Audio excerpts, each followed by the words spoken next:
Querido hermano, querida hermana, nos acercamos esta mañana con el deseo de respirar la palabra y dejar que ella arraigue en nosotros. Hoy queremos volver al Salmo 1, escuchar su pulso antiguo y dejar que su imagen nos transforme. El justo como árbol plantado junto a corrientes de aguas. Si te quedas con nosotros hasta el final, regálanos tu me gusta y escribe en los comentarios árbol plantado si hoy decides echar raíces en la ley del Señor. Quédate, vamos a orar juntos.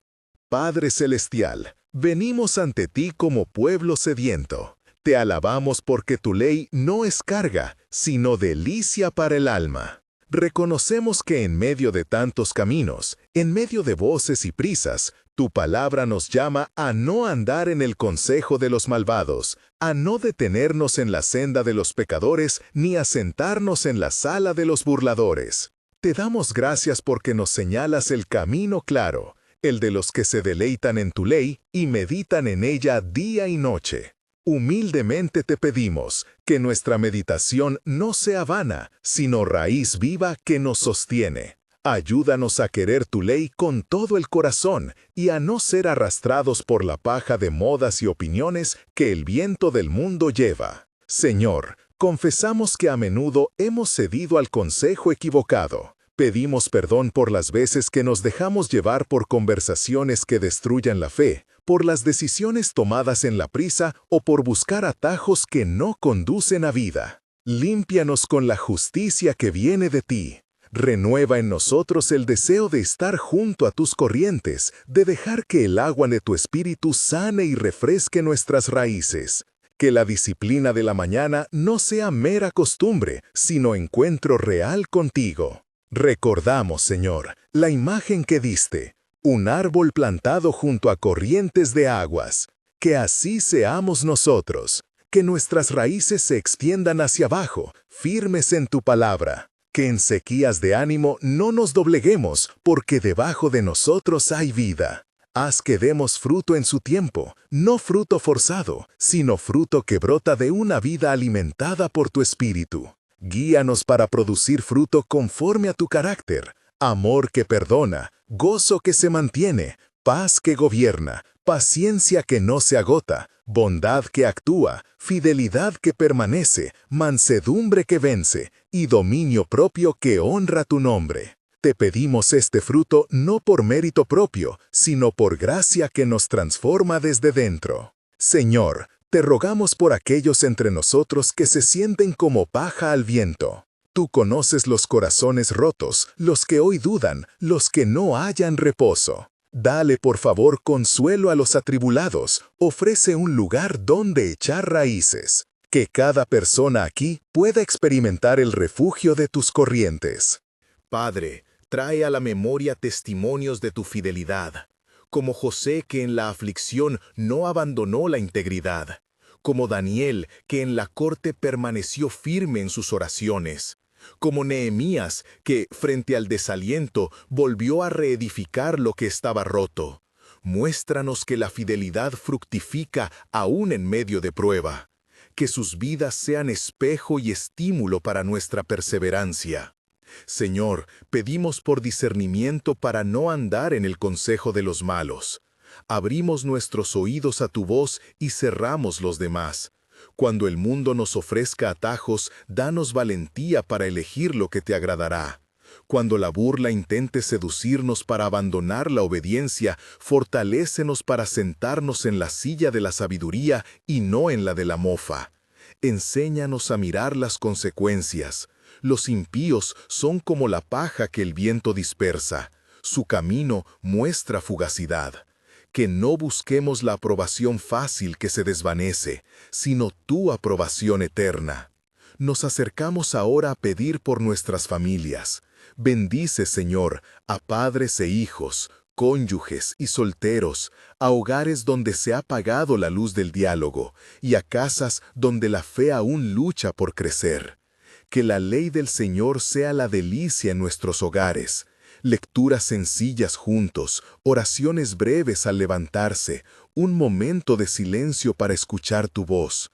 Ayuda a quienes son líderes familiares a ser raíces que sostienen, no cadenas que oprimen. Que su ejemplo sea de humildad y constancia. Donde hay heridas, trae reconciliación. Donde hay abandono, trae compañía. Te pedimos también por nuestras comunidades y por aquellos que ejercen influencia. Líderes, maestros, pastores, ancianos. Danos sensibilidad para no seguir consejos que dividen, ni para promover discursos que hieren. Que guiados por tu palabra podamos modelar comunidades fruto de justicia y compasión. Si algún líder ha errado, danos sabiduría para corregir con amor. Si alguno ha sido herido por autoridad, trae sanidad y restitución. Padre, nos presentamos ante ti con confesión. A veces buscamos prosperidad como la mide el mundo. Perdóname esa esperanza equivocada y te pedimos que nos enseñes la prosperidad verdadera.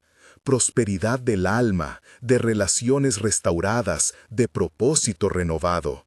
Que no prometamos riquezas como si la obediencia fuera una garantía material automática, más bien que aprendamos a confiar en que todo lo que haces para el que te ama colabora para bien según tu sabiduría. Haznos prudentes para administrar lo que nos confías y generosos para ser manos que siembran. Señor, queremos meditar día y noche en tu ley. No para acumular conocimiento vacío, sino que tu palabra guíe nuestras decisiones prácticas, en el trabajo, en el trato con compañeros, en la educación de nuestros hijos, en las pequeñas elecciones cotidianas. Que el ejercicio de la meditación consista en recordar tus promesas, en escuchar tu espíritu y en practicar la verdad en actos humildes. Perdonar al que nos ofende, hablar palabra que edifica, atender al necesitado sin alardes. Enséñanos prácticas simples que nos anclen, leer un salmo al despertar, memorizar un versículo que nos sostenga en la prueba, detenernos antes de decidir para preguntar, ¿esto honra a Dios? Y te pedimos, en este tiempo de oración, por los que enfrentan pruebas materiales, quienes han perdido empleo, quienes sufren enfermedad, quienes sienten que su vida no prospera.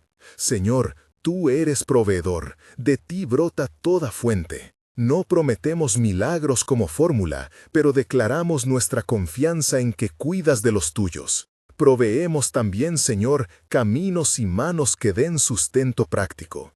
Abre puertas, provee empleo digno, trae médicos compasivos y acompañamiento real. Que tu fidelidad se muestre en la fidelidad de tus hijos. En medio de la quietud de este momento, te pedimos que el Espíritu Santo nos hable con claridad. No queremos solo ideas bonitas, sino raíz que penetra hasta el fondo. Corta lo que esté carnal en nosotros, riega lo que esté seco, fortalece lo que es débil.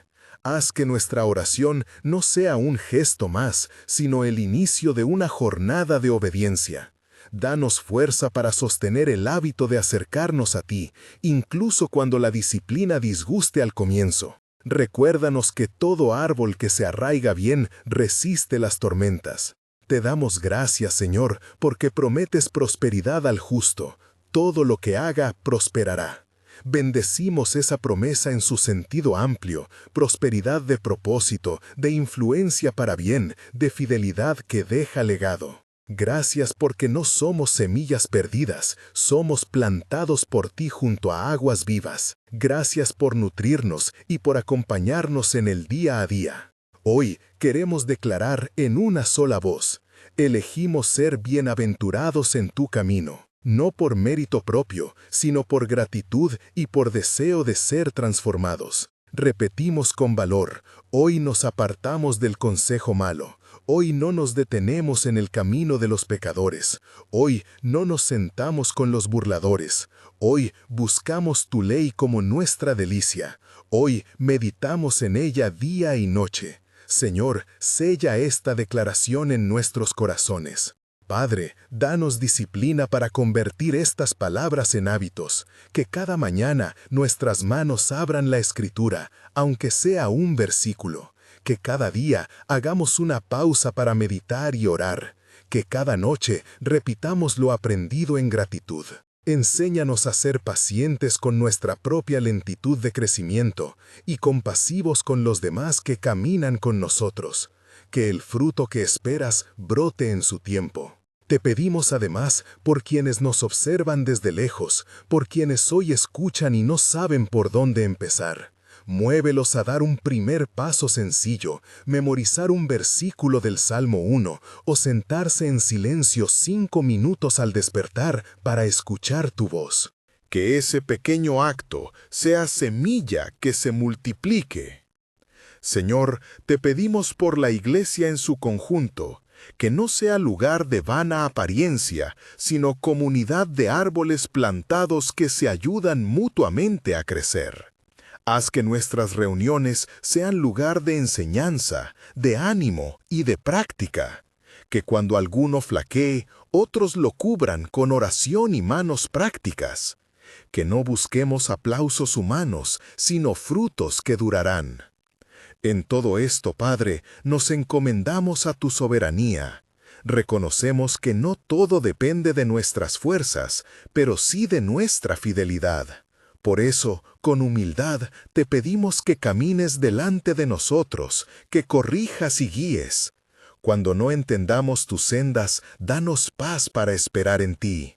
Cuando la tentación nos tiente con promesas de éxito inmediato, recuerda nuestras palabras de hoy y ayúdanos a elegir lo eterno. Te agradecemos por escuchar nuestra oración. Te damos gracias por las respuestas que ya has comenzado a obrar, visibles o no. Te glorificamos porque eres fiel y porque tus promesas son fundamento firme. Recibimos ahora la bendición que brota de tu palabra, que seamos como el árbol plantado junto a corrientes de aguas, que rendiremos fruto a su tiempo, que nuestras hojas no caerán y que todo lo que hagamos prosperará según tu providencia. Sellamos esta petición con una afirmación de fe. Creemos en la obra del Espíritu que arraiga, en la palabra que guía y en tu gracia que sostiene. Hoy, juntos, damos un paso de obediencia. Hoy decidimos sembrar disciplina, memoria y meditación. Hoy proclamamos que no seremos llevados como paja por los vientos de la cultura, sino que permaneceremos, echando raíces profundas en ti. Amén. Si esta oración tocó tu corazón, comparte este mensaje con alguien que lo necesite y suscríbete al canal para recibir más guías que te ayuden a ser árbol plantado en la palabra. Deja tu comentario con árbol plantado y cuéntanos qué pequeño hábito vas a empezar hoy para meditar la ley del Señor y echar raíces. Que la paz del Señor te acompañe hoy y siempre. Cuando el silencio se rompió, no fue con palabras superficiales, ni con esa luz artificial de quien busca cerrar un acto por cumplir. Fue con un murmullo cálido, con suspiros que decían más que los nombres de los presentes. Algunos permanecían con los ojos cerrados, otros miraron al techo como quien guarda un tesoro. En los pasillos, el aroma a café recién hecho empezó a mezclarse con el eco de la plegaria, como si la casa quisiera responder con hospitalidad. Marcos fue uno de los últimos en incorporarse. Sus manos temblaban levemente cuando guardó la Biblia en la mochila. Había llegado esa mañana con la sensación habitual de fracaso. Noches de sueño interrumpido, promesas fallidas de rutina, la lectura que empezaba y se disipaba entre notificaciones y pensamientos urgentes. Sin embargo, algo en la oración le había tocado un punto que no sabía que existía.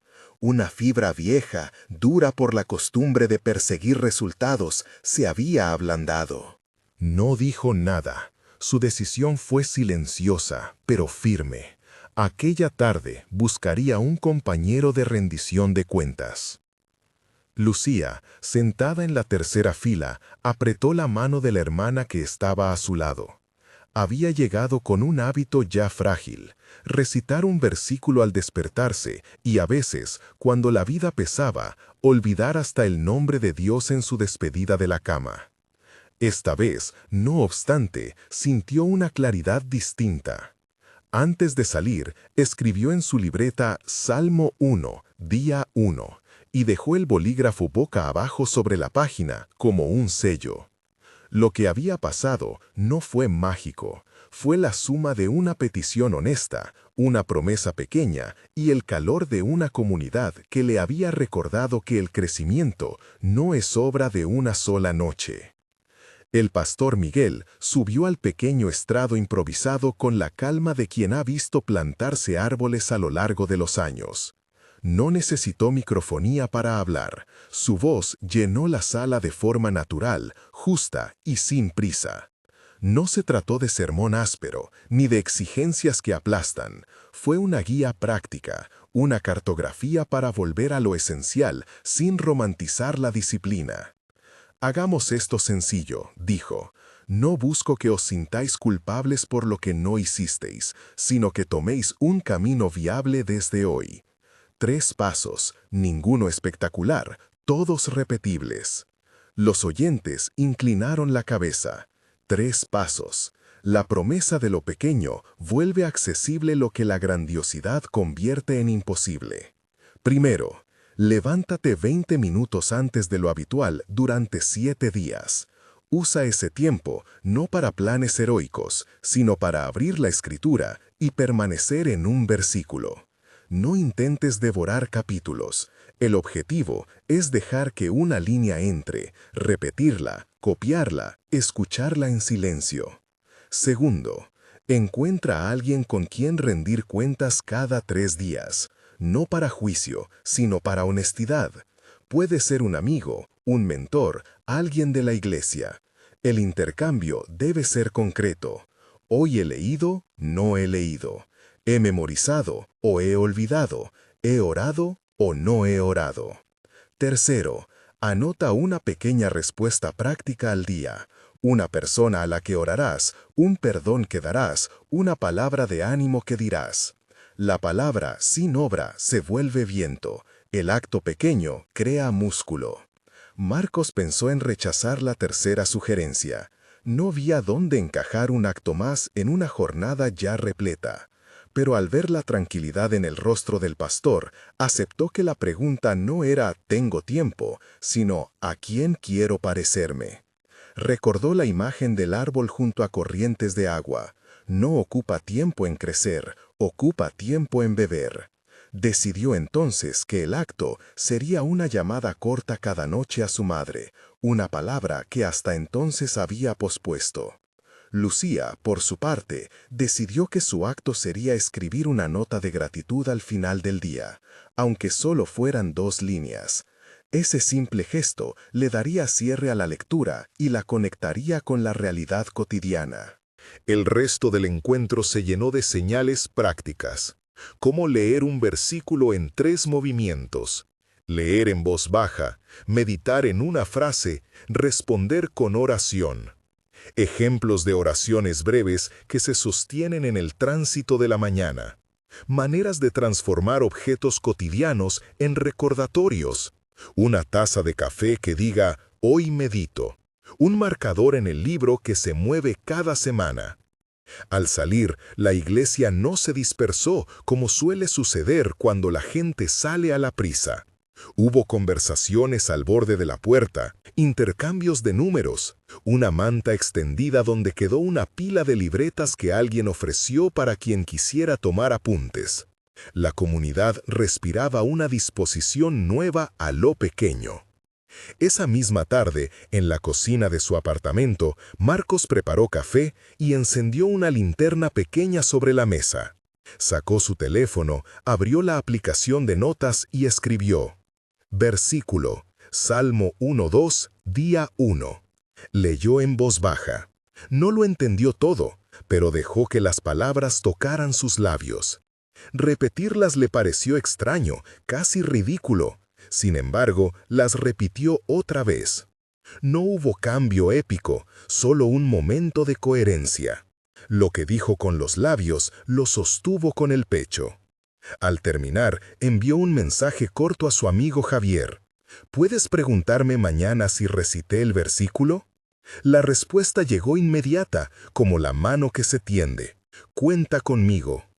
En la casa de Lucía, su libreta amaneció con la inscripción de la noche anterior. Había dormido con una sensación de deber cumplido, un alivio pequeño que no se explica con fanfarrias. Durante la jornada, en medio del trabajo, una preocupación quería arrastrarla hacia la ansiedad. Ella cerró los ojos por un minuto, repitió el versículo y notó cómo una parte de su respiración se alineó. No fue una solución completa, pero fue una raíz que encontró un cauce. Los días siguientes trajeron pruebas pequeñas, olvidos, distracciones, culpas. El tercer día, Marcos llegó a casa agotado y se quedó dormido sin recitar. Al darse cuenta, sintió la voz de la acusación y la tentación de rendirse. Antes de caer en el reproche, recordó la exhortación del pastor: «Sé paciente con tu propia lentitud». Llamó a Javier y dijo la verdad: «No lo hice». Javier no lo reprendió, le dijo con sencillez: «Mañana lo intentamos de nuevo, ¿vale?». Y así, la misericordia práctica reabrió el camino. Una mujer mayor en la iglesia, llamada Rosa, se ofreció a ser voluntaria para quienes quisieran memorizar. No era profesora ni experta en técnicas de memorización, simplemente había aprendido, a lo largo de décadas, que la repetición y la canción hacen morada en la memoria. Se sentó un jueves por la tarde en la sala auxiliar y ofreció cantos antiguos y rítmicos que ayudaban a fijar frases. Los jóvenes, al principio tímidos, terminaron tarareando una línea del Salmo que no podían sacar de la cabeza. El método no era sofisticado, solo humano. La memoria se hace comunidad. Las historias pequeñas empezaron a multiplicarse. Una madre que leyó un versículo mientras esperaba a que su hijo saliera del ensayo de fútbol. Un taxista que se comprometió a decir una oración breve antes de comenzar la jornada. Una estudiante que cambió 5 minutos de scroll nocturno por 5 minutos de lectura. Nada espectacular, pero todo coherente. Mientras tanto, en la oficina pastoral, el equipo diseñó un folleto sencillo: 7 días para echar raíces. No era un programa riguroso con metas inalcanzables, sino una hoja con instrucciones claras para el día a día. Espacio para escribir el versículo, lugar para anotar la persona con quien rendir cuentas y una casilla para la pequeña obra práctica. Lo imprimieron en una impresora vieja y la colocaron en la mesa de entrada. Los primeros en cogerlo fueron los que más lo necesitaban, manos temblorosas y rostros cansados que aceptaban una hoja de papel como si fuera un mapa. Al terminar la semana, la iglesia no se había transformado en un paraíso impecable. Había, sin embargo, un cambio tangible. Más personas hablaban de disciplina no como una palabra de condena, sino como una vía de libertad. La conversación había mutado. Ya no era «tengo que», sino «quiero aprender a».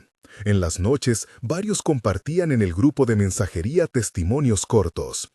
Hoy repetí el versículo en el autobús. Hoy llamé a mi madre. Hoy perdoné una palabra dura que me dijo un compañero. Esos mensajes eran pequeñas señales de que la raíz empezaba a sostener hojas. Y sin embargo, la tentación de la inmediatez no había desaparecido. La cultura que promete resultados instantáneos, atajos y métricas de éxito seguía vibrando afuera de las paredes de la iglesia. El desafío, pensó el pastor Miguel, era enseñar a la comunidad a evaluar el crecimiento por el fruto interno y por la fidelidad al proceso, no por la apariencia. Por eso, al concluir la segunda reunión del mes, propuso algo más: un día de silencio, en el que cada uno llevaría únicamente lo necesario para encontrarse con la palabra. No sería un retiro dramático, sería un día ordinario con menos ruido para escuchar mejor. Marcos, Lucía, Rosa y otros se inscribieron sin grandes pretensiones. Lo que ninguno de ellos sabía era que ese día traería una conversación inesperada que pondría a prueba la raíz que empezaban a echar. Una llamada que recibirían por la tarde, una noticia inquietante de un ser querido, una recaída en una vieja costumbre. La pregunta ya no sería si habían memorizado un versículo, sino qué tan firmes se mantendrían cuando las olas llegaran. Al amanecer del día señalado, la iglesia abrió sus puertas con la luz tenue y la disposición de quien se prepara para algo serio pero sencillo. Velas en las mesas, libretas, sillas dispuestas en círculo. En el aire, la expectativa de lo que Dios querría decirles cuando la prisa se hiciera silencio. Y cuando las primeras voces se callaron, se escuchó, más clara que nunca, la pregunta que había nacido en esa primera oración. ¿Estamos dispuestos a ser árbol plantado, incluso en la temporada de prueba? La respuesta, por ahora, se escribiría en pequeños actos cotidianos. Algunos llegaron al día de silencio, confiando en que sería una pausa amable. Otros, con la sospecha de que el silencio pondría en evidencia aquello que no habían querido mirar. Las velas temblaban con la respiración de quienes se sentaron a la mesa. Afuera, la ciudad seguía su prisa, indiferente al círculo dispuesto en la sala auxiliar. Algunos cerraron los ojos, otros abrieron la libreta y la cubrieron de versos escritos con letra apurada y manos que no querían olvidarlos. A media mañana, cuando el reloj marcaba la hora de la segunda lectura, el teléfono de Andrés sonó. Andrés era el taxista que había prometido rezar antes de poner el motor en marcha. Su voz, acostumbrada al habla rápida con pasajeros, se quedó corta. «Ha sido un choque», dijo apenas. «Diego está en el hospital». No explicó más, no hizo falta. El silencio que había ido construyendo la comunidad se rompió como una rama bajo pie, pero no en estruendo, en una reverberación contenida. Las personas se levantaron sin ruidos escénicos, como si se supiera desde antes que la cercanía práctica era la forma más honesta de piedad. Marcos fue el primero en ofrecerse para acompañar. Había aprendido en las semanas previas que la raíz no se mostraba en grandes discursos, sino en pasos concretos. «Voy con usted, Andrés», dijo, y cerró la libreta con el verso memorado en el borde del papel. Lucía tomó la mano de su hija pequeña y, sin pensarlo mucho, dijo, «Yo puedo llevar algo para la sala de espera». Rosa, con su bolsa de pan y su costumbre de cantar, pidió permiso para ir con ellos. Su voz, más que consuelo, traía una presencia que no necesitaba argumentos para ser sólida. En el camino al hospital, Andrés apenas habló. De vez en cuando murmuraba el versículo que había puesto en su bolsillo. «El Señor es mi pastor, nada me faltará». No parecía una frase hecha, era la respiración que le permitía mirar el asiento vacío junto a él sin caer en el pánico. Marcos, que sabía de memoria otra línea, esa que había escrito la noche anterior con manos temblorosas, tocó el hombro de Andrés. «No estamos solos», dijo sin más teología que la compañía. En el hospital, entre el olor metálico y el frenético ir y venir del personal, la canción de Rosa empezó a flotar en la sala. No era una letanía grandilocuente, sino una melodía pegada a la repetición, que ella enseñaba. Frases cortas, ritmo derechosos que entraban en la memoria como una mano que aprieta la otra. Algunos padres se miraron, y las caras tensas se suavizaron por instantes. Un voluntario de la cafetería, al ver a la mujer mayor, dejó la bandeja y se acercó. «Díjole un café, señora». Rosa le dijo el verso con voz clara. El joven lo repitió con asombro y se quedó un momento sin saber qué hacer con la emoción. Mientras tanto, en la iglesia, el pastor Miguel esperaba noticias y, como siempre, trató de enseñar con su presencia más que con discursos. No dio promesas fáciles.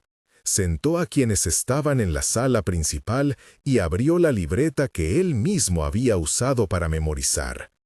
«No vamos a resolver todo con palabras», les dijo, «pero podemos quedarnos juntos en el silencio y en la acción».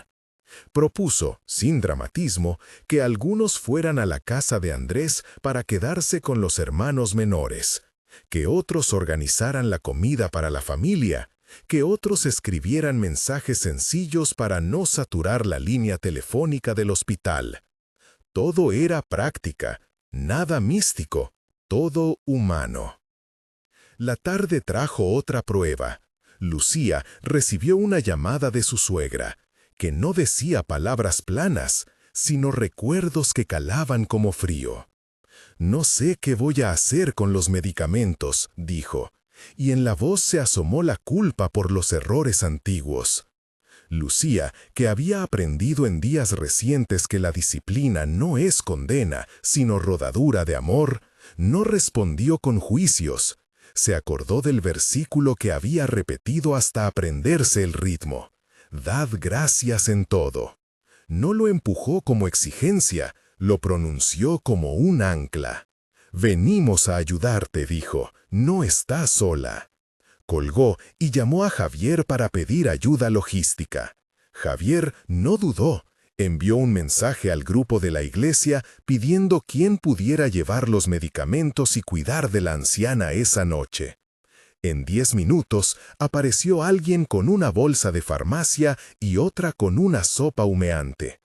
La acción fue simple, casi invisible, pero sostuvo la fragilidad con manos prácticas. No toda la jornada fue de alivio. Por la tarde, Marcos recibió la llamada que temía. Su madre, que vivía a cierta distancia, había tenido una recaída en la depresión. Esa noticia le tocó el punto donde la voluntad humana es frágil. En la sala de silencio, frente a la libreta abierta, Marcos sintió una oleada de impotencia. Recordó la exhortación del pastor sobre medir el crecimiento por la fidelidad y no por la apariencia. Se quedó un rato con los ojos cerrados, respirando como si el verso que había memorizado fuera un compañero que le enseñara a respirar. Luego escribió en la libreta: «Llamar a la doctora mañana, visitar el fin de semana, no tomar decisiones nocturnas. Pequeños actos», dijo, «para combatir la urgencia». El día también mostró los límites de la disciplina. Hubo quien, a pesar del esfuerzo, cedió a la vieja costumbre. Un joven que había prometido no responder a mensajes de excompañeros que le ofrecían volver a viejas adicciones, salió un momento a la puerta y consultó su móvil. Hubo reproche interno y vergüenza. Volvió a entrar con la voz baja. La comunidad, sin buscar grandes gestos, ofreció un lugar donde confesar sin sermón. «No eres un fracaso porque caes», le dijo Rosa con la franqueza de quien ha tropezado muchas veces y ha aprendido a levantarse. «Vale la pena volver a intentar». Javier le ofreció acompañamiento esa noche. La misericordia práctica tuvo, de nuevo, la forma de una mano tendida y un plan pequeño. Al caer la noche, el grupo se reunió otra vez en el círculo de la sala auxiliar. No fue para dramatizar lo vivido, ni para fabricar conclusiones rápidas. Compartieron relatos breves. ¿Quién había ido al hospital? ¿Quién había llevado sopa? ¿Quién había orado en voz baja? Algunos soltaron lágrimas, otros risas nerviosas. Lo que imperó fue la sensación de que la memoria y la disciplina no eran ejercicios de perfección, sino herramientas para el cuidado comunitario. El pastor habló poco. No hizo promesas de explicación a la tragedia, ni ofreció fórmulas mágicas. Dijo con voz serena una cosa que nadie supo si venía de un sermón viejo o de la experiencia misma. La raíz que echamos no garantiza ausencia de tormentas, garantiza que cuando vengan tendremos algo que nos sostenga. Recordó, sin citar la libreta, que la fidelidad se prueba cuando la urgencia nos pide respuestas fáciles. «Hoy hemos visto actos pequeños que fueron grandes», añadió. «No subestimes la cena llevada, la llamada hecha, la presencia quedada». Cuando terminó la reunión, algunos se quedaron a rezar en voz baja. Otros se repartieron en turnos para velar en casa de Andrés o para visitar a la madre de Marcos. Rosa cantó una vez más la línea del salmo que se había quedado pegada en la tarde. La melodía pareció ordenar la noche. La libreta de la iglesia se llenó de nuevas anotaciones, horarios de visitas, nombres de personas que necesitaban compañía, un calendario de llamadas. No era un plan ambicioso, era una red tejida de cosas sencillas. En la calle, mientras las farolas dibujaban sombras largas, Lucía caminó un tramo con Javier. No hablaron mucho, compartieron el ritmo de los pasos. Ella pensó en la diferencia entre promesas grandes y acciones pequeñas. A veces quiero arreglarlo todo con una palabra grandiosa, dijo finalmente. Javier la miró con ternura y respondió, y a veces una palabra no alcanza, pero una visita sí, una cena sí. Una llamada sí. Sus manos buscaron las de ella en el bolso, como quien busca un ancla. La noche cerró sin resolver muchas preguntas. Hubo cansancio y también una paz áspera, hecha de aprendizajes prácticos. El día de silencio no había impedido que la vida golpeara con dureza. Lo que había hecho fue darles un taller de herramientas para responder. La raíz no frenó el viento, pero permitía que el árbol no se arrancara de cuajo. Antes de separarse, el pastor Miguel dejó una invitación que no sonó a reto sino a cuidado. Mañana volvemos a empezar. No para medir quién lo hace mejor, sino para recordar juntos que no caminamos solos. Las manos se estrecharon, las velas se apagaron, y, en pequeños grupos, se dispersaron por la ciudad con la sensación de llevar algo que ya no era solo papel, era memoria comunitaria en acto. Al salir, Andrés miró una última vez la iglesia. Su mirada no estaba exenta de miedo, pero había algo distinto, la certeza de que, si el horizonte traía nuevas pruebas, habría gente dispuesta a repetir un gesto humilde. Diego seguía en el hospital, lejos, frágil, pero la noche le alcanzó con la constancia de quienes no abandonan. Y mientras la ciudad seguía su ritmo apresurado, el grupo regresó a sus casas con la certeza de que la raíz se alimenta en la paciencia cotidiana y en la práctica de la misericordia. La iglesia no había solucionado todas las vidas, solo las había sostenido una por una. Y eso, al menos por ahora, bastaba para mantener plantadas las semillas que buscaban echar raíces más profundas. A la mañana siguiente, la ciudad apareció como si nada hubiera pasado. Transeúntes con prisa, camiones que dejaban un sonido grave en la avenida, un olor a pan recién hecho que subía de una confitería. Dentro de la iglesia, sin embargo, la prisa era otra. Había platos por cocinar, listas por completar, teléfonos que sonaban con nombres anotados en la libreta.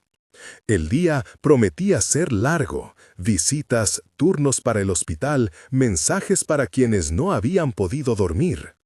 El pastor Miguel se sentó unos minutos en el umbral de la sala auxiliar, con la libreta abierta sobre las rodillas.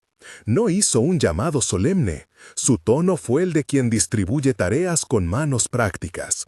¿Quién iba a la farmacia? ¿Quién podría llevar ropa limpia? ¿Quién se quedaría con la madre de Marcos para que pudiera comer algo en paz?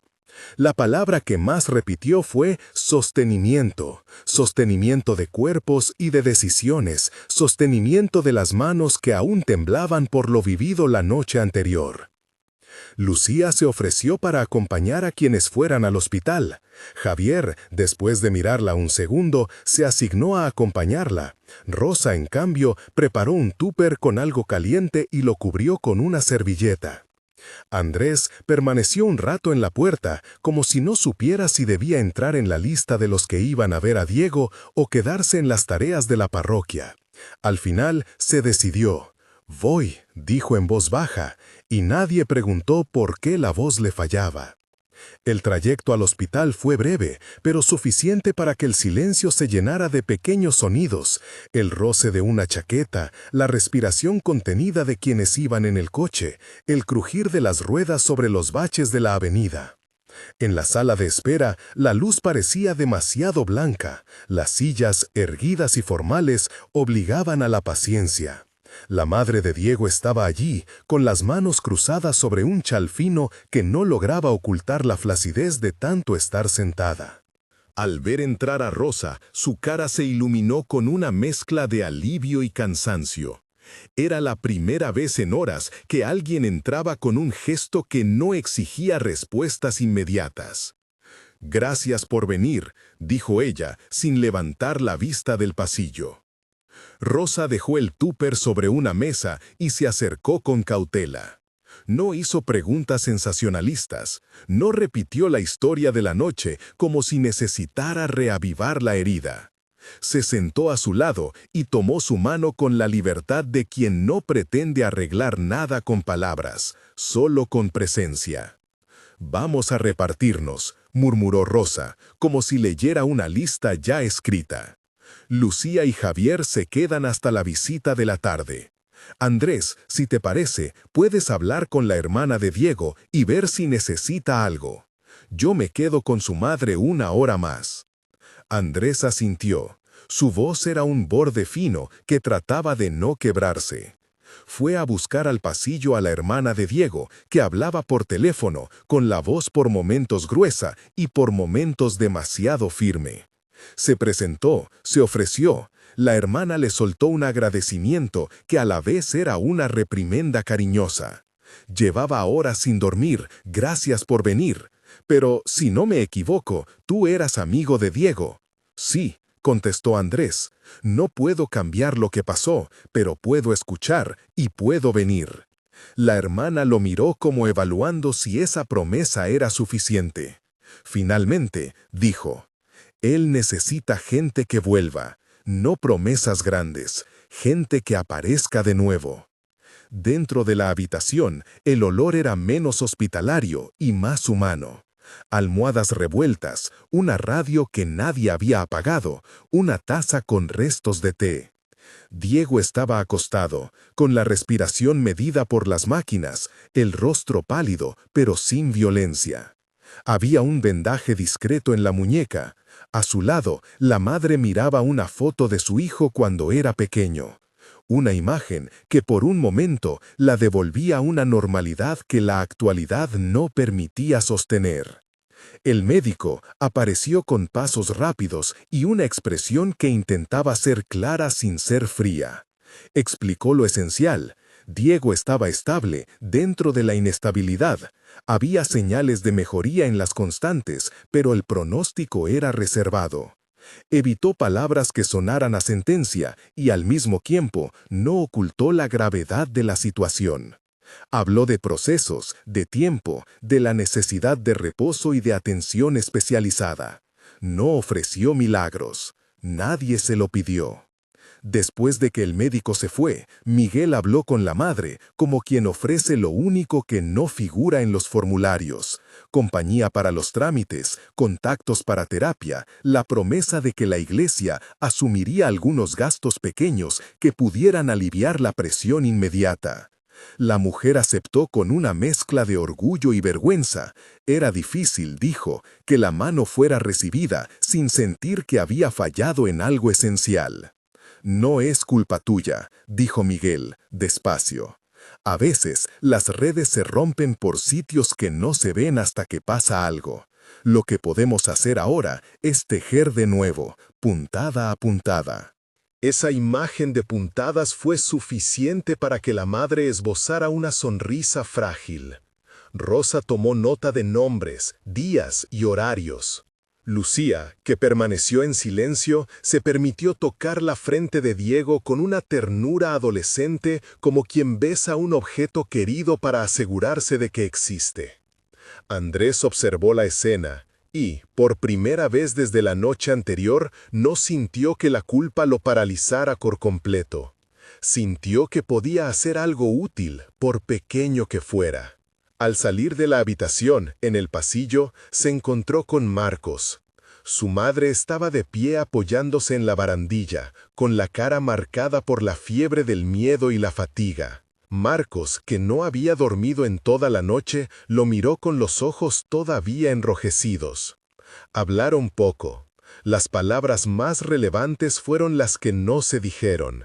La promesa tácita de que las visitas se alternarían, de que habría una lista de llamadas cada día. En la calle, después de las horas en el hospital, la ciudad parecía descolocada.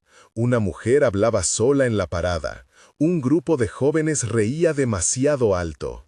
La pequeña coreografía de la ayuda necesitaba un orden. Miguel propuso que la iglesia estableciera un teléfono de contacto por turnos y que uno de los miembros con experiencia en la administración social se encargara de coordinar las donaciones de alimentos y de ropa. Rosa, que sabía más de constancia que de burocracia, ofreció su cocina para preparar comidas semanales. Hubo, inevitablemente, una voz que preguntó lo que muchos callan. ¿Y si esto vuelve a pasar? La pregunta no era solo sobre Diego, era sobre la sucesión de recaídas y salvaciones a medias que muchos de ellos conocían. Rosa respondió con la calma que solo da la experiencia.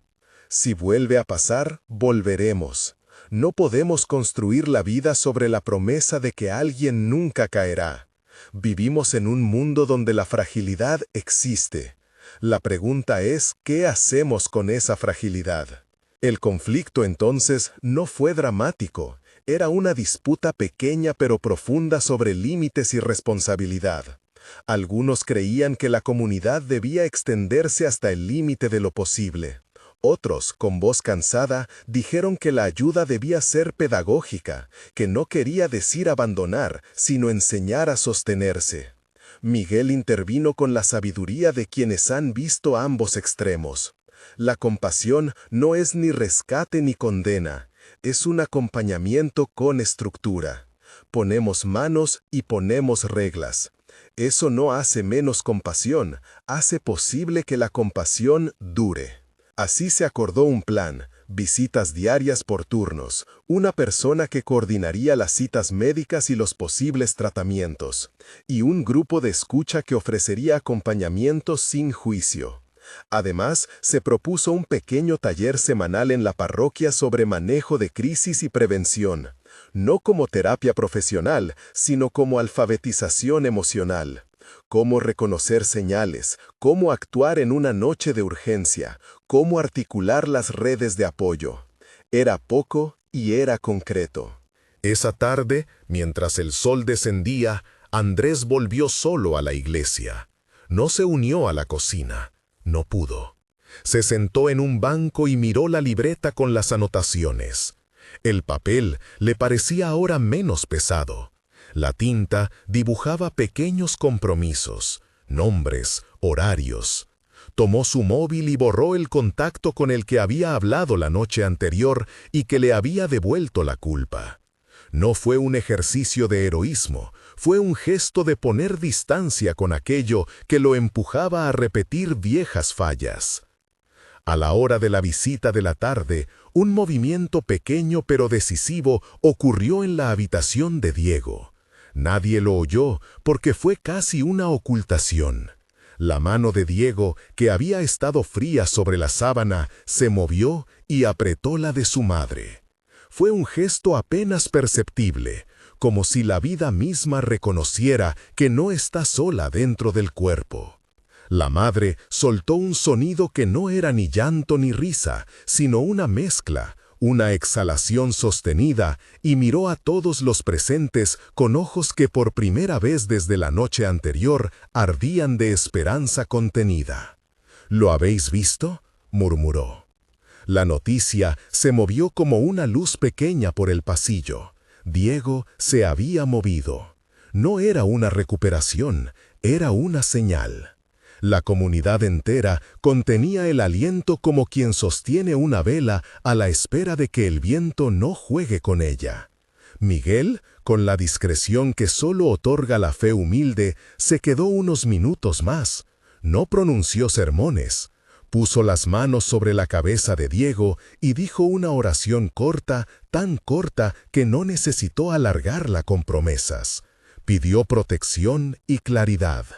Los presentes sintieron que aquellas palabras dibujaban un techo provisional, un lugar donde la esperanza podía quedarse un rato. Esa noche, de regreso a la iglesia, el grupo celebró con sobriedad. Se repartieron las tareas del día siguiente, se actualizaron las listas. La libreta recibió nuevas entradas. Un número para contacto de un centro de rehabilitación, el nombre de un terapeuta que trabajaba por la mañana, una propuesta para que ciertos miembros tomaran un curso de primeros auxilios psicológicos. Todos los compromisos tenían una modesta duración: 2 semanas, una llamada diaria, una visita semanal. No prometían milagros, prometían presencia. Andrés, que al principio se había sentido como si no merecía la solidaridad, ahora la aceptó con la receta de quien aprende a recibir ayuda sin confundirla con absolución. Habló con la hermana de Diego y, sin grandilocuencias, acordaron que su voz sería la de un amigo que aparecería sin exigir a cambio. Él necesita ver que la vida no se le escurre entre las manos sin que alguien la sostenga. La hermana asintió y ambos supieron que la mayor tarea sería la de las pequeñas repeticiones. Llegar el martes, llamar el jueves, preguntar por el tratamiento el lunes. La noche terminó con una reunión breve en la sala. Rosa sacó una vieja manta de la alacena y la colocó en una mesa. Sobre ella puso la libreta y una vela que encendieron uno por uno. No fue una vigilia larga. Fue un acto para marcar el ritmo de la esperanza, una luz que no se agota si la cuidan. Miguel dijo unas palabras de despedida que sonaron menos a moral que a compañía. No prometemos resultados inmediatos, prometemos manos. Esas manos son la medida de nuestra fe. Al salir, Andrés miró la iglesia otra vez. Esta vez no había esa mirada cerrada por el miedo. Había cansancio, sí, pero también una sed de continuidad. Comprendió que la raíz que quieren echar no es la de una perfección imaginaria, sino la de una paciencia que se afianza en actos repetidos. Pensó en la imagen de la puntada de nuevo, y la palabra que se le ocurrió no fue arreglar, sino mantener. Antes de irse a su casa, pasó por la cocina donde Rosa empaquetaba algunas porciones extras. Ella le ofreció una tapa con arroz y verduras. «Come», dijo. «No puedes sostener a nadie si te dejas vacío». Andrés aceptó la porción con la sensación de que aquel gesto era un medicamento discreto. En casa, la ciudad seguía con su habitual indiferencia. Supermercados abiertos, luces en ventanas vecinas, coches que no sabían de sus noches. Andrés se sentó frente a la ventana y miró la calle como si esperara una señal. No llegó una señal dramática. Llegó un mensaje corto de la hermana de Diego. «Ha apretado mi mano. Gracias por venir». Era poco, pero era suficiente para que una tensión en su pecho se aflojara. Escribió de vuelta un «Yo vuelvo mañana» y cerró el móvil con la sensación de que las promesas pequeñas, repetidas, podían restituir un tejido roto. La semana siguiente trajo su propia mezcla de avances y tropiezos. Hubo días en que el hospital informó con optimismo moderado y otros en los que la marea parecía retroceder. Hubo llamadas que no devolvieron y otras que sorprendieron con un «gracias» difícil de pronunciar. La comunidad aprendió a celebrar los pequeños movimientos. Una frase dicha con lucidez en la consulta, una comida que Diego aceptó, 5 minutos de conversación sin evasivas. Cada uno de esos hechos se tomó como un voto cotidiano. Hubo también tensiones inevitables. Algún voluntario sintió que la carga era demasiado. Otro se preguntó si ayudar sin condiciones no era también negar la responsabilidad personal. Miguel facilitó reuniones cortas para nombrar esos malestares y buscar rutas prácticas, límites horarios para las visitas, voluntarios de reemplazo y la creación de un espacio en la parroquia donde quienes acompañaban pudieran desahogarse y recibir apoyo.